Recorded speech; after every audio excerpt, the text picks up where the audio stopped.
Hello dear students, आज के session में हम लोग बायोमोलिक्यूल्स के ऊपर स्ट्रक्चर ऑफ प्रोटीन का डिस्कस करने जा रहे हैं। ऑलरेडी प्रीवियस जितने भी सेशन हुए ना बच्चों, वहां पे हम लोगों ने कार्बोहाइड्रेट को कंप्लीट कर दिया था। सही है, कार्बोहाइड्रेट्स को ऑलरेडी कंप्लीट कर चुके हैं हम लोग, सब सेशंस रेडी हो चुके हैं। एक बार जाके देखना, कार्बोहाइड्रेट्स को बहुत ही बढ़िया तरीके से हम लोगों ने कंप्लीट कर दिया था। आज के सेशन में ना हम लोग प्रोटीन के बारे में डिस्कस करने जा रहे हैं। आज के सेशन में हम प्रोटीन्स के बारे में डिस्कस करने जा रहे हैं ना। ये जो प्रोटीन होते हैं ना बच्चों, ये जो प्रोटीन्स होते हैं, प्रोटीन्स क्या होते हैं उसके बारे में मैंने आपको प्रीवियस सेशन में थोड़ा समझाया था। सो डोंट वरी, आप फिर से एक बार वो सारी चीज मैं आपसे दोहराने जा रहा हूँ, देखना ध्यान से। ऑलराइट स्टूडेंट्स, जो प्रोटीन होता है ना, प्रोटीन बनता कैसे है? मैंने लास्ट सेशन में आपको बताया था, प्रोटीन बनता है अमीनो एसिड से। प्रोटीन किससे बनता है? अमीनो एसिड से। अब हम लोगों ने वो भी ऑलरेडी डिस्कस कर लिया था। अमीनो एसिड जो होता है वो basically alpha amino acid use किया जाता है। ये तो बहुत सिंपल चीजें हैं, ध्यान रखना। प्रोटीन किससे बनता है? अमीनो एसिड से। अमीनो एसिड में बेसिकली कौन सा अमीनो एसिड आएगा? Alpha amino acid. ओके, अब अल्फा अमीनो एसिड का स्ट्रक्चर क्या होता है तो उसके बारे में डिस्कस करना है। देखो, ये आ गया C डबल बॉन्ड O, ये आ गया OH, मतलब कार्बोक्सिलिक एसिड ग्रुप आ चुका। उसके बाजू वाला कार्बन मतलब अल्फा कार्बन, उसके पास एक NH2। ओके, ये स्ट्रक्चर होता है general structure alpha amino acid का। ये जनरल स्ट्रक्चर होता है अल्फा अमीनो एसिड का। ये ग्रुप हो गया बच्चों कार्बोक्सिलिक एसिड, कार्बोक्सिलिक एसिड। ये ग्रुप हो गया कार्बोक्सिलिक एसिड ग्रुप, एंड ये ग्रुप हो गया अमीनो ग्रुप। एक्चुअली अमीनो है ना बच्चों, ये प्रीफिक्स है, ये ध्यान रखना। ये क्या है? ये प्रीफिक्स है। ये जो ग्रुप है ना, ये ग्रुप का नाम होता है अमाइन। पर जब अमाइन से कोई ज्यादा स्ट्रॉन्ग ग्रुप प्रेजेंट हो, वैसे एक बार क्या बता रहा हूं मैं आपसे, अगर इससे कोई ज्यादा स्ट्रॉन्ग ग्रुप प्रेजेंट हो तो आपको नेमिंग करते वक्त इसका प्रीफिक्स यूज करना है। प्रीफिक्स होता है amino. That's why we are using the word amino acid and it's on alpha position, so it's known as a alpha amino acid। ध्यान दिमाग, ठीक है? साथ में कॉपी बनाते रहना, नोट साथ में बनाना। And see now the topic, अब जो प्रोटीन का टॉपिक आया ना, उसमें से कई बार क्वेश्चंस पूछे जाते हैं 2 मार्क्स के लिए, एमसीक्यू के लिए बहुत ज्यादा क्वेश्चंस आएंगे। तो पूरा लेक्चर एंड तक देखना, कहीं जाना नहीं है। एंड प्लीज बहुत ध्यान से, छोटी छोटी बातें हैं उसे ध्यान से एक बार देख लें। ओके, अब हम क्या करें? एक्चुअली जो प्रोटीन होता है ना, तो प्रोटीन एमिनो एसिड का एक टाइप का पॉलीमर है। एक टाइप का क्या है? पॉलीमर है। इसका मतलब क्या हुआ? इसका मतलब ये हुआ कि एक अल्फा एमिनो एसिड होगा, एक अल्फा एमिनो एसिड होगा। ये मैंने एक हाइपोथेटिकल अल्फा एमिनो एसिड यहां पर बता दिया। वो कोई दूसरे अल्फा एमिनो एसिड के साथ जुड़ेगा। एक अल्फा एमिनो एसिड होगा, वो दूसरे अल्फा एमिनो एसिड के साथ जुड़ेगा। वैसा कब तक चलता रहेगा? जब तक मॉलिक्यूलर मास 10,000 AMU को क्रॉस ना कर जाए। इससे क्या ना कर जाए? क्रॉस ना कर जाए। मतलब जो मॉलिक्यूलर मास आएगा 10,000 से क्या होगा? ज्यादा होगा। दिमाग में गया? देखो, मान लीजिए कि ये जो है ना, ये सबसे छोटा एमिनो एसिड है। मैंने क्या कर दिया? मैंने बहुत सारे एमिनो एसिड्स को ऐसे रख दिया। अब सभी एमिनो एसिड्स को अगर मैंने कनेक्ट कर दिया ना, तो मुझे एक सबसे लंबा चेन जैसा कुछ मिलेगा ना, मतलब कि एक लंबा पॉलीमर मिलेगा। अब वो जो मिला ना, वो पॉलीमर प्रोटीन कब कहलाएगा? वो पॉलीमर प्रोटीन तब कहलाएगा जब वो सारी चेन का molecular mass, 10,000 atomic mass unit से ज्यादा हो जाए। गया दिमाग में? बहुत सिंपल चीज है, याद रखना है यहाँ पे।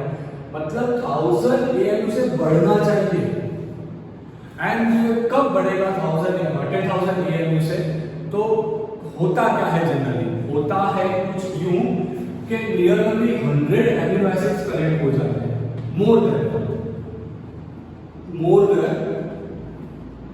100 एमिनो एसिड्स जो होते हैं वो कनेक्ट होते हैं। अब क्वेश्चन ये आता है कि ये कैसे कनेक्ट होते होंगे?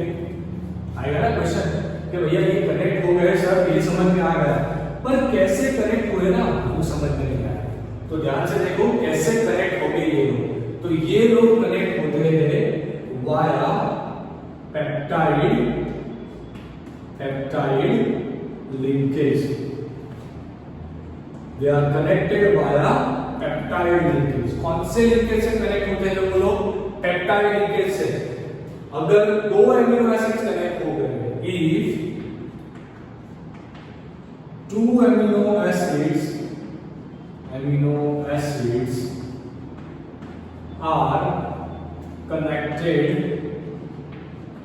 connected via, if 2 amino acids are connected via peptide linkage,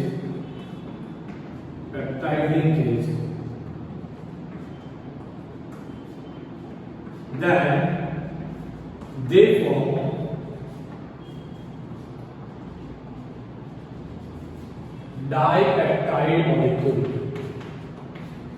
dipeptide molecule. क्या समझे आप लोग इससे? मान लीजिए कि 2 एमिनो एसिड के मॉलिक्यूल को लेना है। चलो यहाँ पे मैं आपको एग्जांपल देता हूँ ताकि आपको बहुत अच्छे से क्लियर हो जाए। मान लीजिए हमने यहाँ पे एक एग्जांपल लिया C, यहाँ पे हमने OH ले लिया, यहाँ पे लिया डबल बॉन्ड पे O है, डबल बॉन्ड पे O, ओके। यहाँ पे लिया एक कार्बन, उसकी 2 वैलेंसी पे हाइड्रोजन, 1 वैलेंसी पे NH2। मैंने लास्ट सेशन में आपको बताया था, शायद आपको याद होगा, ये एग्जांपल है GLY का। ये एग्जांपल किसका है? GLY का। अब ये हो गया GLY का एग्जांपल। अब ये जो GLY ग्लाइसिन बताया था, याद है ना? ग्लाइसिन जो होता है वो स्वीट होता है। ग्लाइसिन कैसा होता है? स्वीट होता है। इसके बारे में ऑलरेडी हम लोग डिस्कस कर चुके हैं, ओके, नो प्रॉब्लम। ये ग्लाइसिन मैंने वो भी बताया था लास्ट सेशन, एक बार देख लेना। मैंने बताया था कि जो प्रोटीन होते हैं उसको पहले 3 लेटर से भी इंडिकेट किया जाता है। मैंने यहाँ लिख दिया GLY, ओके। अब देखो होगा क्या, एक मॉलिक्यूल ग्लाइसिन का लिया, अब दूसरा मॉलिक्यूल में एलेनाइन का लेने जा रहा हूं, तो ध्यान से देखना। C डबल बॉन्ड O, यहाँ पर आएगा OH, उसके बाजू में कार्बन, उसके पास एक आएगा हाइड्रोजन, उसके पास एक आएगा CH3, उसके पास एक आएगा NH2। ये एग्जांपल हो गया ALA का, एलास्टिन का, ओके। अब ध्यान से देखना, पूरा आपका ध्यान है ना वो यहाँ पे होगा। अब देखो ध्यान से, हुआ क्या? ये हो गया ग्लाइसिन, ये हो गया एलानाइन, ओके। मैंने लास्ट लेक्चर में बताया था, फिर से रिपीट कर रहा हूं, आप लोग प्रोटीन को उसके शॉर्ट 3 लेटर से भी इंडिकेट कर सकते हो। साइंटिफिकली ये भी सही है, करेक्ट है, ओके। अब करना कुछ नहीं है, आप लोग ध्यान से देखो मैंने किया क्या।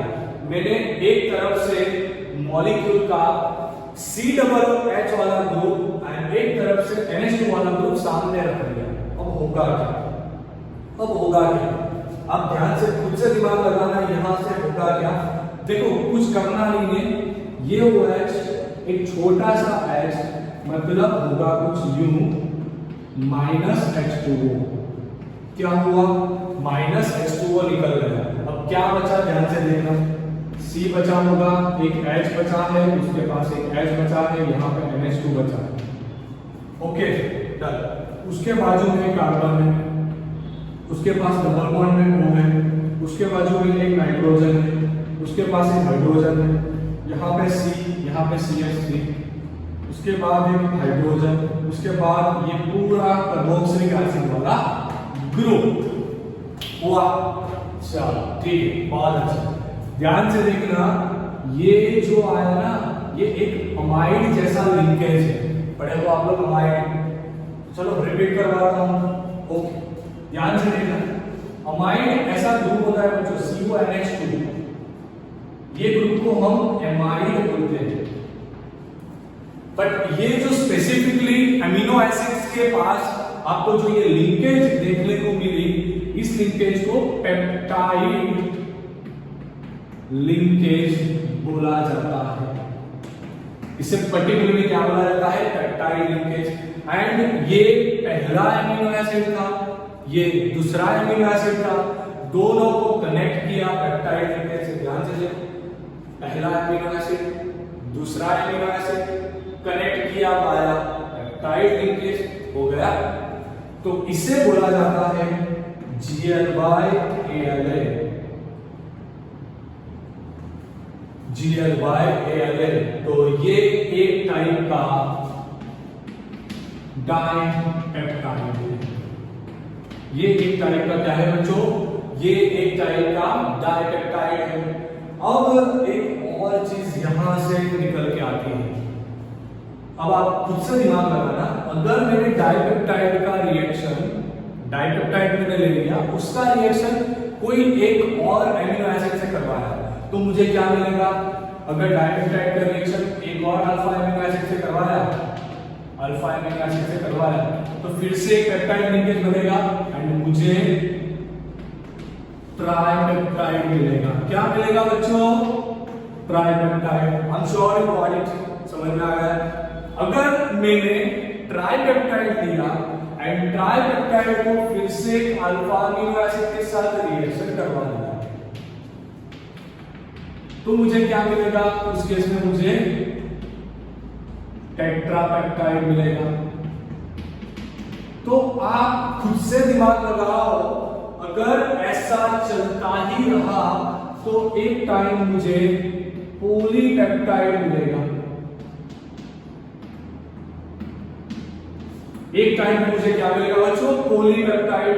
एंड डियर स्टूडेंट्स, ये जो पॉलीपेप्टाइड होता है ना, वो पॉलीपेप्टाइड का मॉलिक्यूलर मास जब 10,000 AMU से बढ़ जाए ना, तभी उसे प्रोटीन बोला जाता है। तभी उसे क्या बोला जाता है? प्रोटीन। गया दिमाग में? भैया दिमाग में गया कि नहीं गया? चलो दिमाग में गया तो कमेंट बॉक्स में लिखना, समझ में आ चुका पेप्टाइड कैसे हुआ, प्रोटीन कैसे बना। ओके ठीक है। ऐसा जरूरी नहीं है हर वक्त के आप कोई दो टाइप के मोनोमर को ही रिपीट करो, ऐसा जरूरी नहीं होता, हरगिज़ जरूरी नहीं होता। आप चाहे इतने अमीनो एसिड्स को रिपीट कर लो, कोई फर्क नहीं पड़ता, कोई फर्क नहीं पड़ता।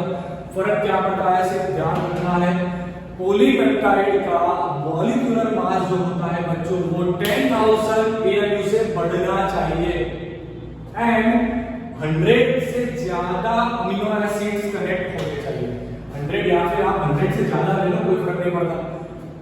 पर सब जगह पे आप जैसे केमिस्ट्री पढ़ रहे थे ना, सब जगह पे कुछ ना कुछ एक एक्सेप्शन होता है, तो यहाँ पर भी एक एक्सेप्शन है।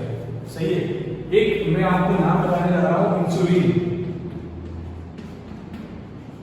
ये जो इंसुलिन नाम का प्रोटीन होता है ना बच्चों, उसके अंदर ये एक्सेप्शन है, तो स्टार लगा रहा हूं, ध्यान से देख लेना। सो डियर स्टूडेंट्स, ये जो इंसुलिन होता है, इंसुलिन के अंदर आपको सिर्फ और सिर्फ 51 अमीनो एसिड्स मिलेंगे, तब भी ये प्रोटीन कहलाता है। तो ये स्पेशल केस हो गया, क्योंकि अभी तक हम लोगों ने जितना भी पढ़ाई किया, हमने देखा क्या? हमने देखा कि भैया होना क्या चाहिए, पॉलीपेप्टाइड होना क्या चाहिए, 10,000 AMU से ज्यादा मॉलिक्यूलर मास, और यहाँ पे तो 51 अमीनो एसिड्स आ रहे हैं, फिर भी इंसुलिन एक अच्छा खासा प्रोटीन है। दिमाग में गया?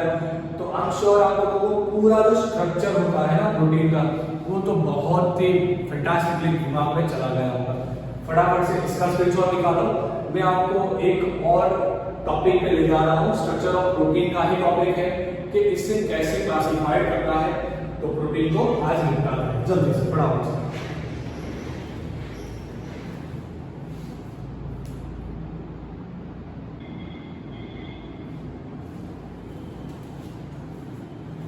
सो हेलो स्टूडेंट्स, अभी नेक्स्ट जो पोर्शन आ रहा है हमारे लेक्चर का, वो पोर्शन होगा आज का। हम लोग वो देखने जाएंगे कि जो प्रोटीन, अभी हम लोगों ने स्ट्रक्चर को देखा ना कि स्ट्रक्चर कैसा होता है, पर इतना इजी भी नहीं होता ये स्ट्रक्चर प्रोटीन्स का। जैसे मैं आपको सबसे कॉम्प्लिकेटेड प्रोटीन का नाम बताता हूँ, हेमोग्लोबिन। ये हेमोग्लोबिन जो होता है वो सबसे कॉम्प्लिकेटेड प्रोटीन है हमारे बॉडी का, सही है। वहां पे आप देखो, सिंपली समझाता हूँ, बहुत सिंपल। जो जो प्रोटीन होता है ना, वो प्रोटीन को स्टडी करने के लिए डिफरेंट टाइप्स की डिसिप्लिन डेवलप की गई है।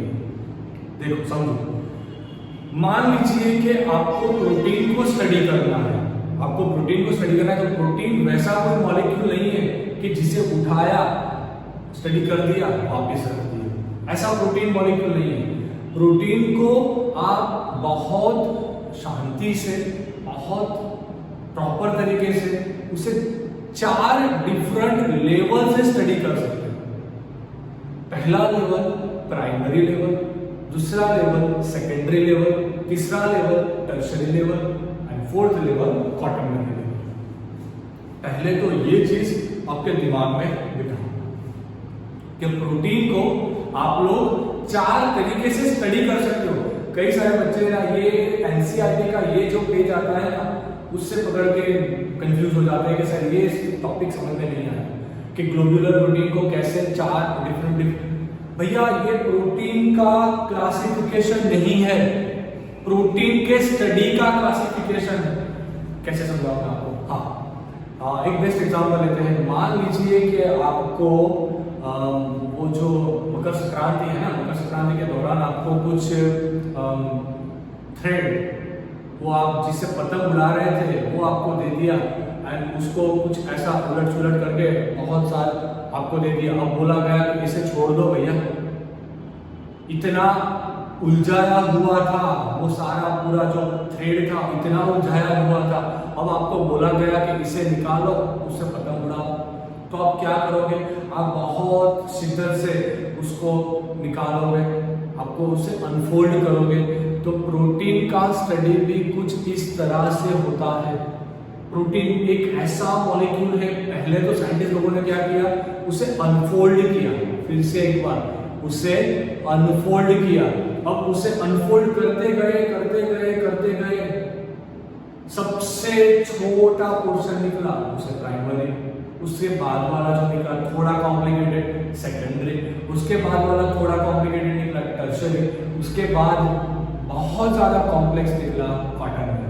मतलब आप यहाँ पे सिर्फ और सिर्फ वो थोड़ी चीजें समझोगे। I don't know why but students think that this particular portion is very difficult, but मैं बता रहा हूँ बच्चों ये सबसे इजी है। तो ध्यान से देखिएगा। चलो शुरुआत करते हैं। मैंने आप लोगों को सारा जो ओवरव्यू था ना, मैंने बहुत अच्छे से आपको दे दिया। अब शुरुआत करते हैं प्रोटीन के स्ट्रक्चर का थोड़ा एडवांस तरीका। ओके, अब जो प्रोटीन होते हैं ना, तो बेसिकली हम लोगों ने क्या किया, फॉर आवर मतलब basis of this theory, on the basis of shape, हमने शेप के आधार पर प्रोटीन को बेसिकली 2 पार्ट में डिवाइड कर दिया है। एक तो फाइबरस प्रोटीन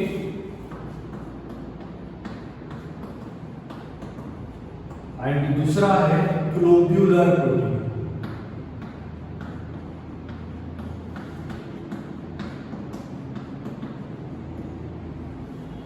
हमने प्रोटीन को बच्चों कितने बेसिस पे डिवाइड किया? 2 बेसिस पे। एक तो है फाइबरस प्रोटीन, दूसरा है ग्लोब्यूलर प्रोटीन। अब देखो मैं दोनों आपको इतने आसान तरीके से समझाऊंगा, जैसे ही लेक्चर कंप्लीट होगा, मतलब ये पार्ट कंप्लीट होगा, आप समझ जाओगे कि सर पूरा कंसेप्ट अच्छे से दिमाग में चला गया। चलो शुरुआत करते हैं। अब फाइबरस प्रोटीन में क्या होगा, उसमें एक सिंपल फाइबर होगा, 2 पैरेलल, 3 पैरेलल, 4 पैरेलल, मतलब लंबी लंबी चेन्स होगी, सही है। ये चेन्स एक दूसरे के साथ या फिर H बॉन्ड या फिर डाइसल्फाइड बॉन्ड, ये जो मतलब होगा क्या, मान लीजिए कि ये एक प्रोटीन का चेन है, दूसरा ये प्रोटीन का चेन है, तो दोनों चेन पैरेलल्स होगी। ऐसा नहीं होगा कि दो ही चेन होगी, बहुत ज्यादा चेन होगी, पर सब चेन बच्चों पैरेलल्स होगी। एंड चेन्स के बीच में एच बॉन्ड आएगा या फिर डाइसल्फाइड बॉन्ड आएगा, दैट्स इट, बात खत्म। ये जो प्रोटीन्स होते हैं वो कभी भी वाटर सॉल्युबल नहीं होते हैं, ये वाटर इनसॉल्युबल होते हैं। ये जो प्रोटीन बच्चों होते हैं ना, वो कभी वाटर सॉल्युबल नहीं होते, वो वाटर इनसॉल्युबल होते हैं। एग्जांपल केराटिन, जो बेसिकली हेयर में पाया जाता है। अब कभी मतलब मत करना, जब भी आप बाल धोने बैठो ना, तब ध्यान से देखना, जो बाल गिरते हैं वो पानी में डिसॉल्व नहीं होते, मतलब बाल के अंदर जो प्रोटीन है ना वो केराटिन है बच्चों। केराटिन का स्ट्रक्चर ऐसा होता है, आप खुद से दिमाग लगाओ, क्या वो पानी में डिसॉल्व होते हैं? नहीं, मतलब वो वाटर डिसॉल्व नहीं होते। दूसरा एक होता है मायोसिन। मायोसिन बच्चों बेसिकली मसल फाइबर में पाया जाता है। मसल फाइबर, हमारे मसल फाइबर्स में मायोसिन पाया जाता है। कभी ऐसा हुआ पानी डाला हाथ डिसॉल्व हो गया? नहीं होते, मतलब फाइबरस प्रोटीन कभी वाटर डिसॉल्व नहीं होते, वो बहुत पैरेलल चेन में चलते हैं, बहुत सिंपल स्ट्रक्चर्स में होते हैं।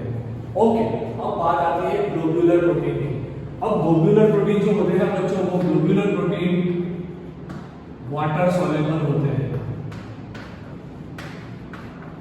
जो ग्लोब्यूलर प्रोटीन होंगे वो कैसे होंगे? Water soluble protein. उसके एग्जांपल में आप ले सकते हो albumin. Let me tell you what is albumin. आप कहां पे ये पाओगे? अंडा देखा हो कभी? सही है, जब आप अंडा तोड़ते हो तो उसमें से जो एक वाइट निकल के आता है, एक वाइट कंटेन एल्बुमिन। एक वाइट को लेना, पानी में डिसॉल्व करना, बहुत अच्छे से डिसॉल्व हो जाएगा।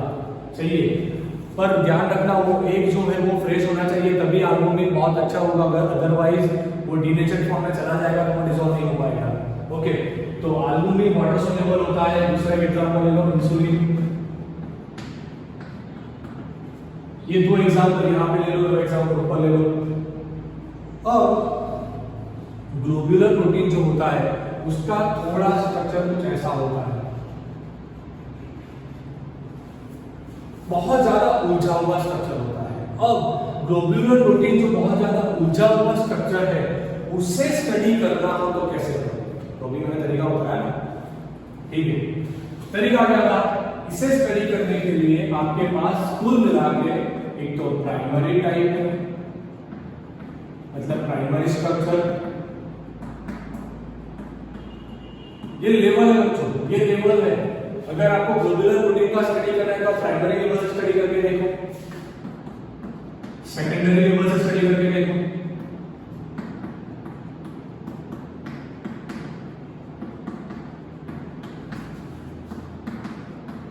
टर्शियरी लेवल से स्टडी करके देखो, एंड सबसे आखिरी में अगर आप ये सब लेवल क्रॉस कर दो तो पबजी का लास्ट लेवल आएगा। ठीक है, वो क्या होगा बच्चों? वो होगा क्वार्टरनरी। भूल जाओ, नहीं कर पाओगे क्वार्टरनरी स्ट्रक्चर। एक्चुअली आपको यहां से प्राइमरी से आगे स्टडी नहीं कर पाओगे, दिमाग बंद हो जाएगा। यहां पे आपको सिर्फ इतना ही समझा रहे हैं कि आप इतने टाइम से स्टडी कर सकते हो। सही है। अब प्राइमरी में क्या होगा? प्राइमरी में कुछ नहीं होगा। मान लीजिए मैं यहाँ पे हाइपोथेटिकल एग्जांपल दे रहा हूँ, फिर से मैं बता रहा हूँ, मैं जो एग्जांपल ले रहा हूँ वो एक हाइपोथेटिकल एग्जांपल है। यहाँ पे कुछ नहीं होगा बच्चों। प्राइमरी एक्चुअली होता क्या है? ये ए टाइप का प्रोटीन, ये बी टाइप का प्रोटीन, ये सी टाइप का प्रोटीन, फिर से ये ए टाइप का प्रोटीन, बी टाइप का protein, sorry amino acid. Okay, समझ लेना, प्रोटीन नहीं है बच्चों, ये अमीनो एसिड है। A amino acid, B amino acid, C amino acid, फिर से रिपीट हुआ, A amino acid, B amino acid, C amino acid. मतलब प्राइमरी स्ट्रक्चर देखा तो सिर्फ इतना मालूम हुआ कि यहाँ पे एबीसी अमीनो एसिड थे, चेन बना रहे थे वाया पेप्टाइड लिंकेज। इससे आपको कुछ ज्यादा इंफॉर्मेशन नहीं मिलेगी। इससे आपको कुछ ज्यादा इंफॉर्मेशन अवेलेबल नहीं होगी। अगर आप सेकेंडरी में जाओगे ना तो सेकेंडरी में आपको ये जो चेन है ना, तो चेन की दो टाइप्स देखने को मिलेगी। चेन की दो टाइप्स देखने को मिलेगी, एक होगी अल्फा हेलिक्स और दूसरी होगी बीटा प्लेटेड। फिर से यहां से बच्चे कंफ्यूज होना शुरू कर दिया। कंफ्यूज नहीं होना है बच्चों। ग्लोब्यूलर प्रोटीन बहुत ज्यादा उलझा हुआ था, हमने अनफोल्ड करना शुरू किया।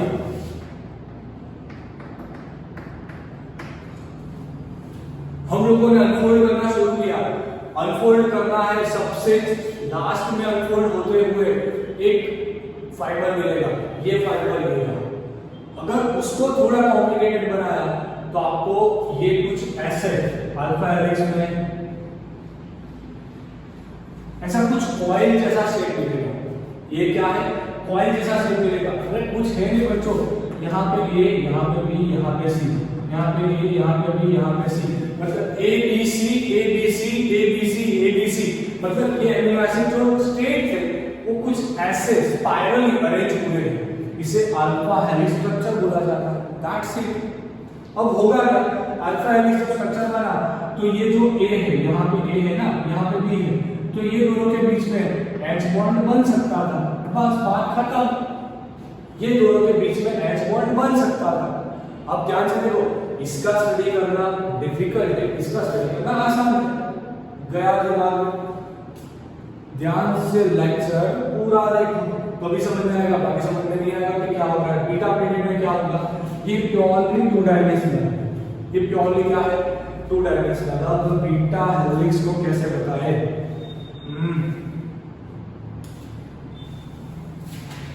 ओके, मेरे पास यहाँ पे छोटा सा पेज है, मैं आपको बीटा हेलिक्स स्ट्रक्चर बना के बता देता हूँ कि बीटा हेलिक्स एग्जैक्टली क्या होता है।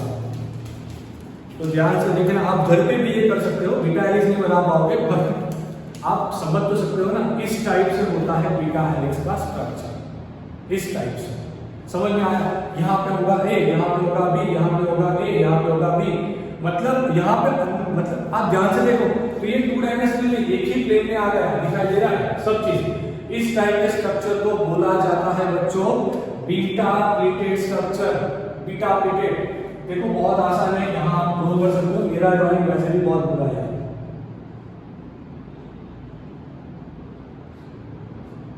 आप अपने हिसाब से देख लेना अच्छे तरीके से। इतना अच्छा ड्राइंग होता ना, बाहर मुझे पढ़ा लेना मैं। चल ठीक है, बीटा प्लेटेड दिमाग में चला गया, बहुत अच्छे। तो बीटा प्लेटेड में यहाँ इनर इंटर एच बनेगा। क्या बनेगा? Inter H. यहाँ देखो बाहर से एच बॉन्ड बन रहा था, यहाँ अंदर ही एच बॉन्ड बनेगा। बस इतना ही, बहुत इजी। टर्शियरी लेवल में क्या होता है? टर्शियरी लेवल में ये सारी चीजें मिक्स है। टर्शियरी में होगा कुछ नहीं, ये सारी चीजें alpha helix and beta pleated. मतलब मान लो कि थोड़ा बहुत प्रोटीन कुछ ऐसा था, फिर ऐसा, तो ये हो गया टर्शियरी लेवल वाला प्रोटीन। हमने एग्जैक्टली, अब देखो अगर इसको भी कॉम्प्लेक्स कर दिया तो ऐसा कुछ नहीं है, ये क्वार्टरनरी लेवल। अब क्या आप इसका सही लगाओगे?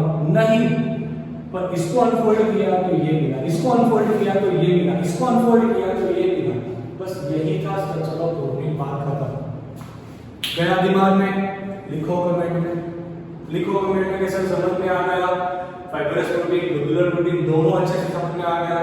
ध्यान रखना, यहाँ पे जो लिंकेज आएगी वो सिर्फ और सिर्फ डाइसल्फाइड की लिंकेज आएगी। यहाँ पे जो लिंकेज आती है वो डाइसल्फाइड की आती है। यहाँ पे एच बॉन्ड आता है, वो सारी चीजें ध्यान रखना।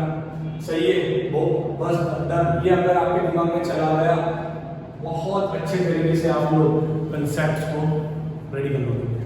लास्ट टॉपिक, प्रोटीन पे लास्ट टॉपिक,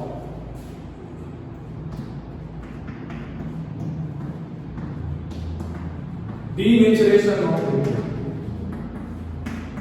सबसे फेवरेट क्वेश्चन है मेरा, सबसे फेवरेट क्वेश्चन। कई बार यहां से डायरेक्टली क्वेश्चन पूछे जाते हैं, कई बार डायरेक्टली नहीं इनडायरेक्टली क्वेश्चन पूछे जाते हैं। एंड अगर आपको ये टॉपिक समझ गया तो बहुत अच्छे से आप कुकिंग समझ लोगे। ओके, चलो देखते हैं अब डीनेचरेशन ऑफ प्रोटीन क्या होता है। ध्यान रखना, जो ओरिजिनल प्रोटीन होता है, ओरिजिनल प्रोटीन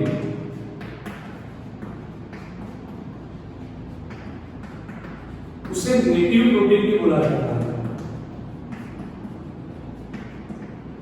एक एग्जांपल देने जा रहा हूं, एक एग्जांपल छोटा सा। जो मसल होता है, मसल में होता है मायोसिन, मसल में होता है मायोसिन। मायोसिन नेटिव प्रोटीन हो गया। ओके, अब if pH is changed, if pH is changed or temperature is changed, ध्यान से समझना, पूरा कंसेप्ट बहुत ध्यान से समझना, बहुत मजा आएगा। एंड जो कुकिंग का जो पोर्शन आएगा ना वो भी मैं लास्ट में समझा दूंगा, सही है? तो वो भी देखना है, समझ में आएगा, कल काम में भी आएगा आपको। ऑलराइट, ओरिजिनल प्रोटीन को बोला जाता है नेटिव प्रोटीन। एक एग्जांपल ले रहे हैं मायोसिन। अगर पीएच चेंज किया या फिर टेम्परेचर को चेंज किया तो क्या होगा? ये जो मायोसिन था वो अनफोल्ड हो जाएगा। वो क्या हो जाएगा? अनफोल्ड, मतलब सिंपल होना शुरू हो जाएगा। अनफोल्ड, मायोसिन बहुत कॉम्प्लेक्स था, समझ लीजिए। एग्जांपल दे रहा हूं, ये जो है मायोसिन, हमने पहले बताया कि भैया ये फाइब्रस प्रोटीन होता है, स्ट्रेट लाइन में चलता है, पर इसका भी आप स्टडी को 4 लेवल पे कर पाओगे ना। अगर उसको लेके हमने पीएच चेंज किया या टेम्परेचर चेंज किया तो होगा क्या? देखो बहुत ज्यादा इसमें पीएचडी नहीं करने का, आप साझे समझो, इजीली समझो। प्रोटीन दिया, ओरिजिनल प्रोटीन, अगर पीएच चेंज किया या टेम्परेचर चेंज किया तो उसका स्ट्रक्चर अनफोल्ड होगा। मतलब कॉइल, अल्फा कॉइल जो होती, अल्फा कॉइल ये अनफोल्ड हो जाएगी। अल्फा कॉइल क्या हो जाएगी? अनफोल्ड, खुल जाएगी नीचे। क्या हुआ? प्रोटीन क्या हो गया? सिंपल प्रोटीन, सिंपल प्रोटीन हो गया। मतलब उसका जो ओरिजिनल प्रॉपर्टी था वो लॉस होके न्यू प्रॉपर्टी आ गया। एंड इस टाइप के प्रोटीन को डाइजेस्ट करना आसान होता है। इस टाइप के प्रोटीन को डाइजेस्ट करना आसान होता है। अब आप ध्यान से देखना, एंशियंट टाइम में जो इजिप्ट था, इजिप्ट के लोगों ने इसका इजाद किया। इजिप्ट के लोगों ने क्या किया? वो लोगों ने एसिटिक एसिड, मतलब सरको विनेगर वो लिया, सिरका, ओके, विनेगर वो लिया, एंड विनेगर के अंदर डेड बॉडी को रखा। मान लीजिए चिकन को रखा, मान लीजिए पिग को रखा, किसी भी डेड बॉडी को रखा, तो होगा पीएच लेवल डाउन हो गया। अगर पीएच लेवल डाउन हो गया तो जो एनिमल था, एनिमल का जो प्रोटीन था, नेटिव प्रोटीन, वो अनफोल्ड होके सिंपल प्रोटीन में कन्वर्ट हो गए। अब उसे पकाया, टेम्परेचर हाई किया, अब फिर से वो सिंपल प्रोटीन और सिंपल में कन्वर्ट होता गया। मतलब के बहुत आसान प्रोटीन सिंपल प्रोटीन्स में कन्वर्ट हो गया। मतलब आप सिंपल प्रोटीन को इजीली डाइजेस्ट कर पाओगे। इसीलिए बोला जाता है कि अगर आपने प्रोटीन को मैरिनेट किया, तो मैरिनेशन में यही होता है, जो भी चीज में प्रोटीन आता हो अगर उसे मैरिनेट किया जाए तो मैरिनेशन में यही होता है। बच्चों हम लोग क्या करते हैं, जैसे कि पीएच चेंज कर देते हैं, पीएच चेंज किया तो मैरिनेशन होने की वजह से होगा क्या, वो नेटिव प्रोटीन से डीनेचर होके नया प्रोटीन में कन्वर्ट हो जाएगा, सिंपल प्रोटीन जो डाइजेस्ट करना आसान हो जाएगा। जब आप पकाते हो प्रोटीन वाली चीज को, पनीर को पकाया, चिकन को पकाया या कोई और प्रोटीन वाली चीज को पकाया, तो उससे क्या होता है, आप उसके ओरिजिनल प्रोटीन को कन्वर्ट करते हो सिंपल प्रोटीन में, जो डाइजेस्ट करना आसान होता है। इसे डीनेचरेशन ऑफ प्रोटीन भी बोला जाता है। आई एम श्योर आपको टुडेज लेक्चर बहुत अच्छे से समझ में आ गया होगा। Don't forget to like the lecture, share the lecture, comment the lecture, and I thank to all the students for watching this video. बस ऐसे ही देखते रहना, लेक्चर्स बनाते रहना, सॉरी नोट्स बनाते रहना, लेक्चर तो हम बनाएंगे। एंड जो बच्चे लाइक करते हैं, जो बच्चे डिसलाइक भी करते हैं, दोनों हमें हेल्प करते हैं। So I really thanks to both of that. अगर आपको पसंद आ रहा है तो लाइक लगाना, नहीं पसंद आ रहा तो डिसलाइक लगाना, पर दोनों हेल्प करते हैं, क्योंकि दोनों से यूट्यूब पे ये वीडियो का रैंकिंग आगे जाएगा। थैंक यू डियर स्टूडेंट्स, कल फिर मिलेंगे। Don't forget to take a screenshot, don't forget to make a note, don't forget to make a revision, etcetera etcetera. Bye bye.